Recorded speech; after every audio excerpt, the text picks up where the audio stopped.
மோகன் dairy farm channel நண்பர்கள் அனைவருக்கும் வணக்கங்க. நம்ம இன்னைக்கு இந்த வீடியோ பதிவில் எதை பற்றி பார்க்க போகிறோன்னா, ஒரு அழகிய ஹெச்எப் கிராஸ் தலையீத்து கிடேரியோட விற்பனை பதிவு தாங்க பார்க்க போகிறோம். நம்ம சேனல் இப்போ தான் நீங்கள் முதல் முறையாக பார்க்குறீங்கன்னா நம்ம சேனலை சப்ஸ்கிரைப் பண்ணிக்கங்க. அப்போ தான் நம்ம போடுற வீடியோ உங்களுக்கு தொடர்ந்து வருங்க. வாங்க வீடியோக்குள்ளே பார்ப்போம். இப்போ இந்த வீடியோவில் நீங்கள் பார்த்துட்ருக்க மாட்டை பார்த்தீங்கன்னா, ஒரு தலையீத்து கிடேரிங்க, ஒரு ஹெச்எப் கிராஸ் கிடேரிங்க, நல்ல ஒரு பெருவட்டான கிடேரிங்க, தலையீத்துலேயே நல்ல ஒரு ஓவர் சைஸான கிடேரிங்க. இந்த மாடலாக ரெண்டாவது ஈத்துக்கு பார்த்தீங்கன்னா நல்ல ஒரு இன்னும் பெரிய சைஸ் கிடேரியாக தாங்க வரும். பல்லு பார்த்தீங்கன்னா 6 பல்லு தாங்க போட்டிருக்கு. நல்ல ஒரு பாடி அமைப்பான மாடுங்க. தோல் நைஸை பாருங்கள், நல்ல ஒரு நைஸான மாடுங்க. நல்ல ஒரு கலர் பேட்சான மாடுங்க. நல்ல ஒரு கருப்பு வெள்ளை மெஜாரிட்டியில் இருக்குங்க.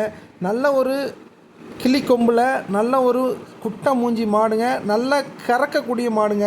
இந்த மாடு கண்ணு போட பார்த்தீங்கன்னா ஒரு வாரத்துலேருந்து 10 நாள் எடுத்துக்குங்க. இன்னும் மடி ஃபுல்லாக நம்ம மடி வைக்கிங்க. இந்த மாட்டோட கறவை திறனை பார்த்தீங்கன்னா 2 நேரமும் சேர்ந்து ஒரு 22லேருந்து ஒரு 25 லிட்டர் கறவை எதிர்பார்க்கலாங்க. நல்ல ஒரு கறக்கக்கூடிய மாடுங்க. பண்ணை வச்சுருக்கவங்களாம் இந்த மாட்டை கண்டிப்பாக தேர்வு செய்யலாங்க. ஒரு பண்ணைக்கு ஏற்ற மாடாக அந்த மாடு இருக்குங்க. இன்னும் வரக்கூடிய காலங்கள்லாம் பார்த்தீங்கன்னா அந்த மாடு இருக்க லாபம் ஈட்டக்கூடிய மாடாக தாங்க இருக்கும். இன்னும் 10 கன்று கூட நீங்கள் இந்த மாட்டை வச்சுக்கலாங்க. ஏன்னா இது தலையீத்து தாங்க. இன்னும் 10 கன்று கூட நம்ம இந்த மாட்டை வச்சுக்கலாங்க. அதே மாதிரி வெயில் மழைக்கு எதுக்குமே நம்ம கவலைப்பட தேவையில்லைங்க. வெயில் மழை எல்லாத்துக்குமே இந்த மாடு செட் ஆகுங்க.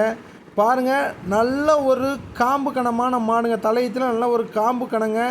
இன்னும் மடி லூஸ் பாருங்கன்னா மடி லூஸ் இருக்குங்க. நல்லா இன்னும் பை வைக்குங்க. ரோஸ் காம்பில் இருக்குங்க. இந்த மாடு நல்ல ஒரு குவாலிட்டியான ஃபயர் குவாலிட்டி மாடுங்க. இந்த மாடு வேணுங்கிற நண்பர்கள் நமக்கு தொடர்பு கொண்டு இந்த மாட்டை கண்டிப்பாக தேர்வு செய்யலாங்க. நன்றிங்க.